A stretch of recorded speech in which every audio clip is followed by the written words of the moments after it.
Today on this week's Hunt Breakdown. Hey, welcome everybody. Today we're going to be talking about the road buck. And Ted's joining us over here.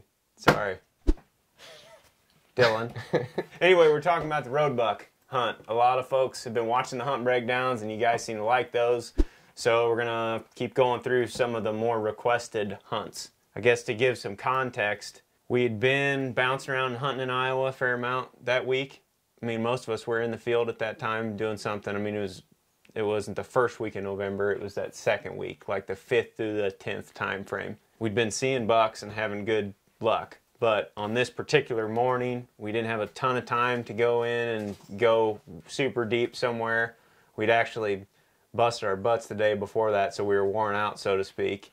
And we just decided we were going to go hunt this spot that's right next to the road. And what it is it's just like a thermal hub that forms several funnels off the points of these ridges. It's real close to the road. Essentially, it's like a bigger valley that has a bunch of secondary points that fall into that one spot. Mm-hmm. So at the head of the ditch is the main ridge, and then all the secondaries just fall into that area, creating, the thermal hub. Yeah, it's like a wheel, basically. And the hub is right there at the center. The ridges are the spokes running off of the wheel.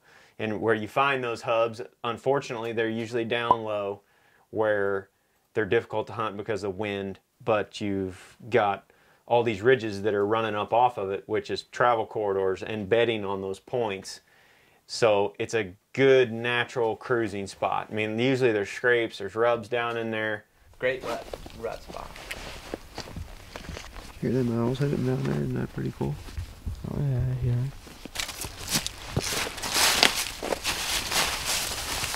Yeah. What time was this at this point approximately? 4:45 in the morning. So is that early or late? I don't remember that. That's pretty late. Super calm morning.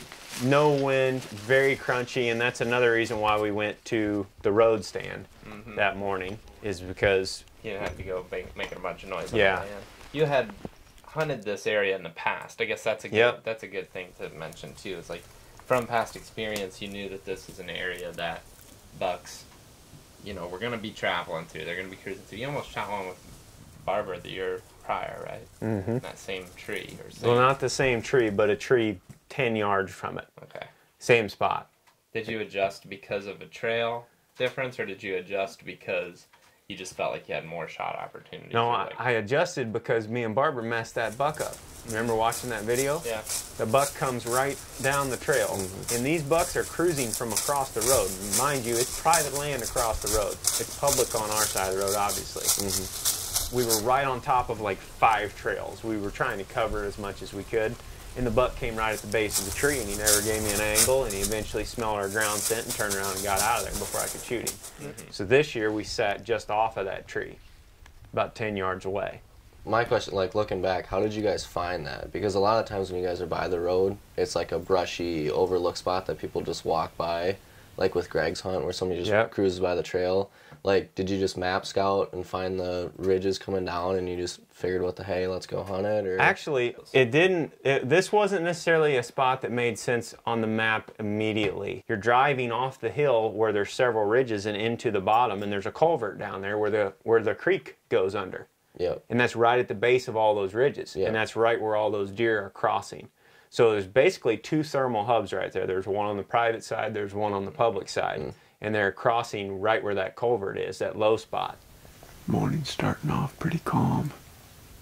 Ted and I came into a different spot today.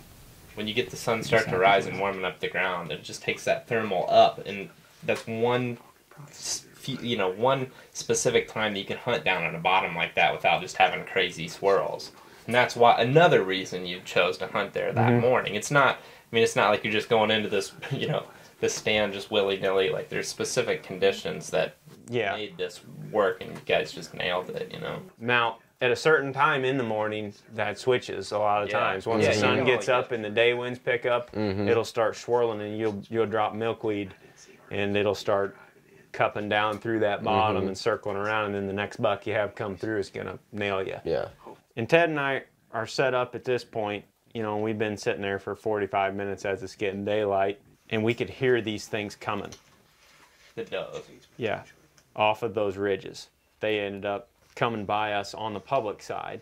And that little buck comes by, runs them around, and it's calm, so those deer are just on pins and needles. Now see, those deer come through on the east side of the stand, which is where I figured most of those does would be bedded at. All of the nice bucks that we've seen right there have came from across the road. Oh, really? They've actually crossed the road and came onto the public. We've seen, and we've hunted it twice, and we've seen 4 nice bucks out of it. They always are coming from across the road, so we set up for that movement, coming from the west, crossing from private to public. Now those deer came on, and to your point, Zach, it's an open tree. It's not open on the west side. We have cover in between us and where those bucks are coming, and you're going to see that here in just a second. Just curious because like he gets really close to you. Yes, he does. You see there's trucks driving by, there's hunters leaving the public because there's a parking lot 200 yards from this spot. You know, and this is one of those spots that if somebody starts hunting it, it won't be good unless they're just going in there with a purpose to hunt it once. And doing it on those specific conditions. Right, on those conditions, yeah. I mean, because I think we could hunt it more times during the rut than, you know, just once, but, you know, it's you have to hunt it on certain conditions. Because once they come through there and they smell you in that hub, they're not going to use that area. They're going to move. They're going to switch their pattern. And this is it when the buck shows up. So this is like 2 hours after we've seen those does. All we've been doing is watching vehicles drive by. We haven't seen anything.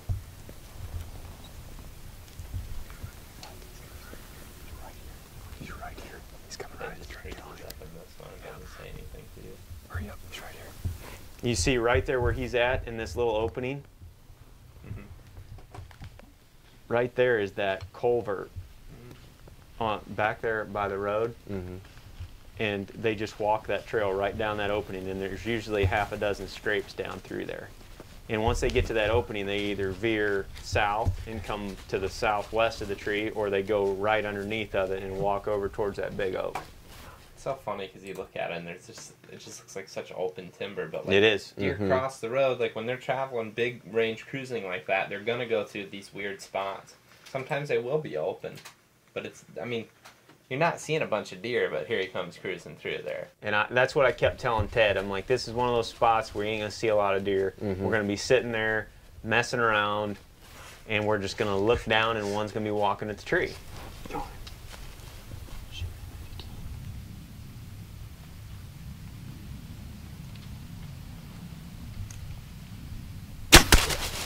Oh, what a shot.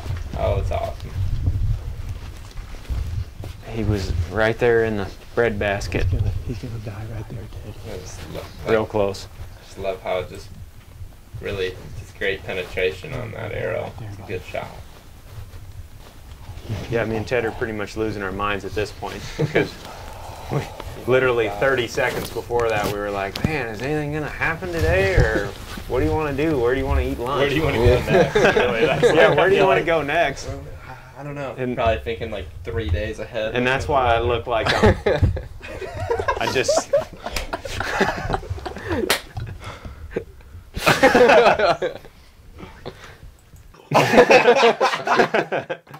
That's how I felt.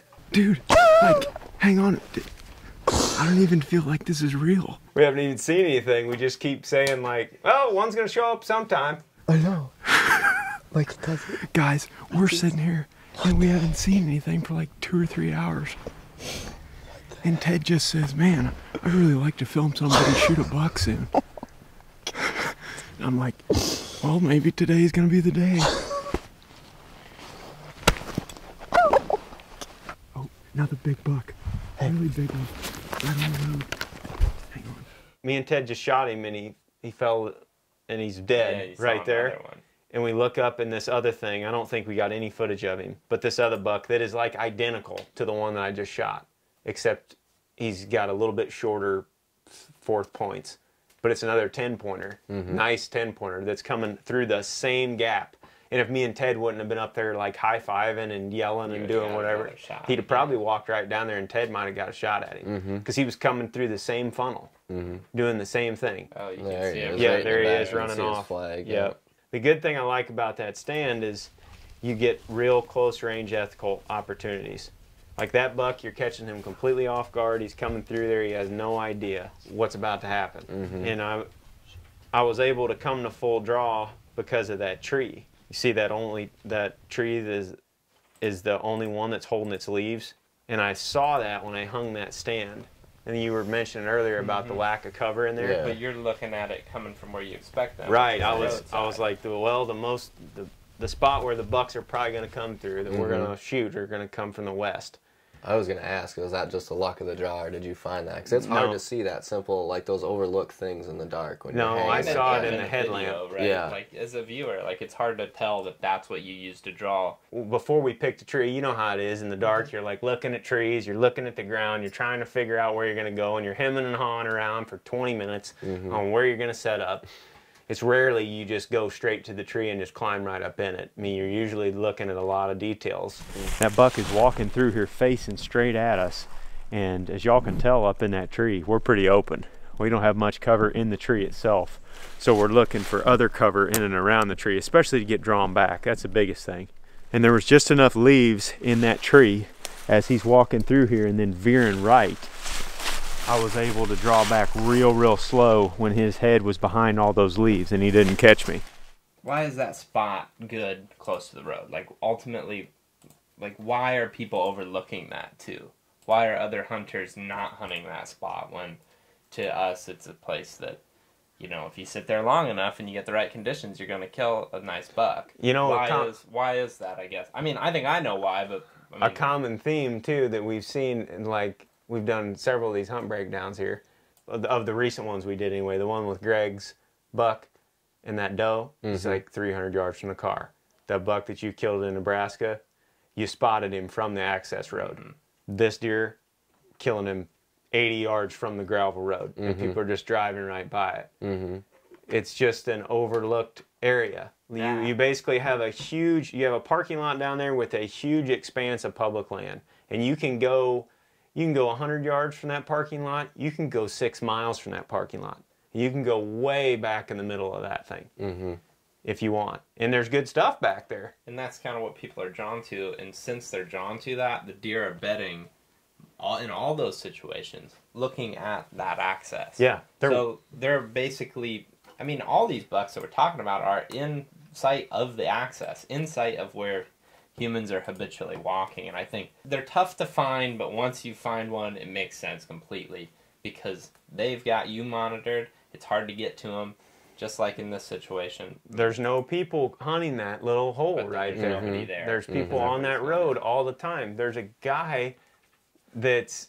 Oh, is Jerry outside? Jerry's outside working. Jerry's looking really cool, man. What's up, Jerry Bear? Anyway, neighbor's working, doing some yard work out there. It's pretty funny.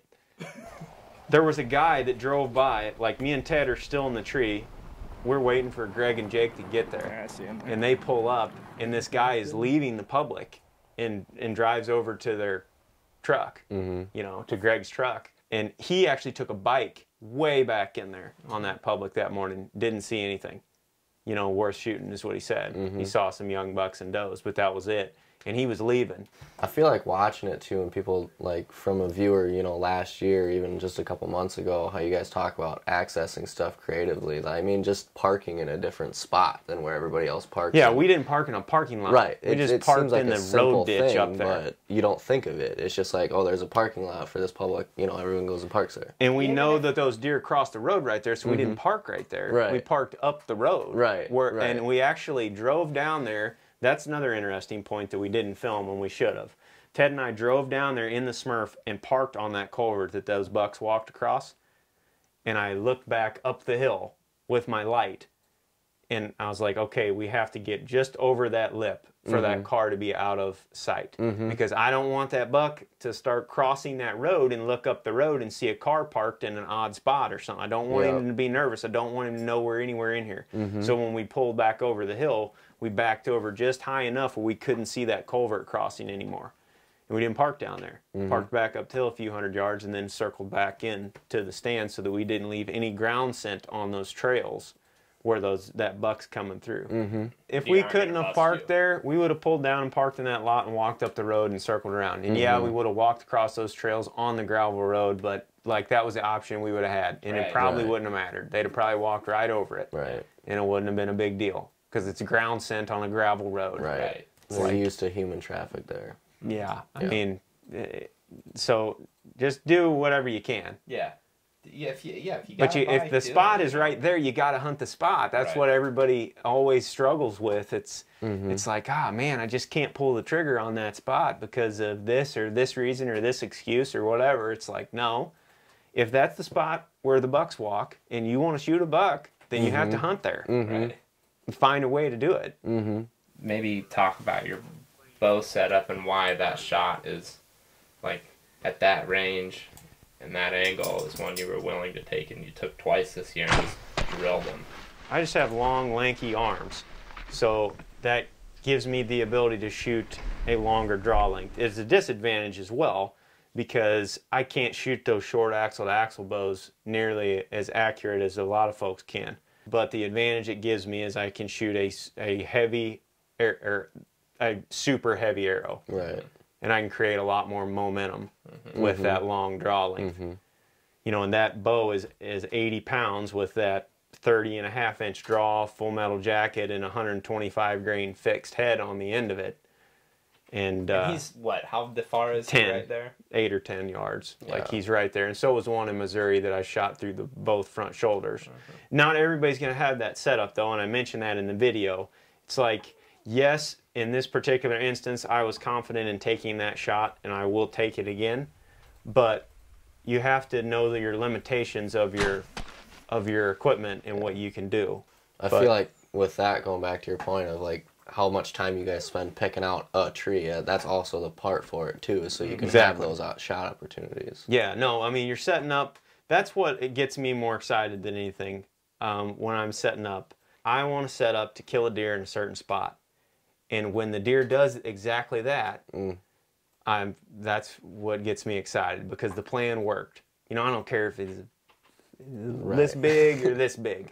And that's how we're normally killing these things, as you're seeing in a lot of these videos. We're setting up on a spot and on a very specific trail or travel pattern from a certain direction. And like you mentioned in the last video, you know, you're anticipating your shot before you take it. You're anticipating what's about to happen. It's the same thing. You set up in that tree, and you put that other little oak tree with all the leaves in front of it, out in front of you, right at the trail intersection. So if he veers right or left, you can draw before he makes that decision. If he goes this way, you've got a shot at 10 yards. If he goes this way, you got a shot at 10 yards. And you're able to draw with him facing straight at the tree because of that cover. So he's done, you know, he's in bad shape once you get back there. He's in bad shape. Yeah. You know, I ain't a very good shot, but 10 yards, it's like... Not a lot of thinking going on. Yeah, I mean, your sight bracket's covering up the whole thing. So you just let it eat. You know, those are the ones I like. I don't mess those up. That's why I like setting up for those close range opportunities. That's the road buck. Hope you guys learned something about how we found some road spots, how we found some road spots in the past. It's something that's really good, man. It's really overlooked. They're out there, and they're out there in every state. I guarantee it. Oh, yeah. All over the place. Hope you guys liked the video. See you next time. See ya.